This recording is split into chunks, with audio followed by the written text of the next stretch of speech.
இந்த உலகத்திலே காசு பணத்தோட எது ரொம்ப முக்கியம் தெரியுமாங்க? பசி தாங்க. சாப்பாடு இல்லைன்னா நம்மளால உயிரே வாழ முடியாது. சாப்பாடு அந்த அளவுக்கு முக்கியம். சாப்பிடாம இருக்காங்களா அவங்களுக்கு தான் பசியோட வேதனையும் தெரியுங்க.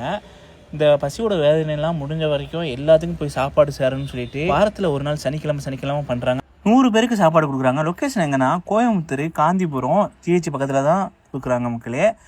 உண்மையில சொல்கிறேன், எனக்கு இந்த வீடியோவில் வந்து அவங்க வந்து மணி எதிர்பார்த்து பேச வைக்கலைங்க. ஓப்பனாக சொல்ல போனால் இந்த வீடியோ வந்து நிறைய பேருக்கு ரொம்ப ரொம்ப யூஸ்ஃபுல்லாக இருக்குங்க. அதுக்காக தான் அவங்க வந்து முக்கியம் இந்த வீடியோ போட சொன்னது. ஏன்னா நிறைய பேருக்கு நீங்கள் கண்டிப்பாக ஷேர் பண்ணுங்கள் இந்த வீடியோவை. உங்களால் முடிஞ்ச சின்ன சின்ன உதவியும் பண்ணுங்கள். ஏன்னா அவங்களுக்கு கொஞ்சம் சப்போர்ட்டாக இருக்கும்.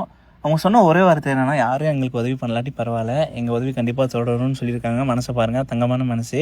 இருந்தாலும் நம்ம சப்போர்ட்டையும் கொஞ்சம் கொடுப்போம். அந்த சப்போர்ட் கொடுக்கும்போது நம்மளுக்கு மட்டும் நன்மை இல்லை, நிறைய பேருக்கு வந்து சாப்பாடுலாம் போய் சேரும். அது ரொம்ப ரொம்ப பெரிய நன்மை. மோர் டீட்டெயிலுக்கு அவங்க கான்டாக்ட் நம்பர் நான் டிஸ்கிரிப்ஷனில் கொடுக்குறேன், கண்டிப்பாக கான்டாக்ட் பண்ணிக்கிறேங்க. மக்கள் இன்னொரு முக்கியமான விஷயம், கோயம்புத்தூரில் இருக்க கணமதி பக்கத்தில் லொக்கேட்டாக இருக்க இடத்துல மினிமம் ஒரு 10 பேர் சாப்பாடுக்கு தேவைப்பட்டுச்சுன்னா அவங்க வந்து கொண்டு வந்து ப்ரொவைட் பண்ணுவாங்க. அதுவும் பண்ணுறாங்க மக்களே. மனதில் தைத்த வார்த்தை நினைவிருக்கும் மண்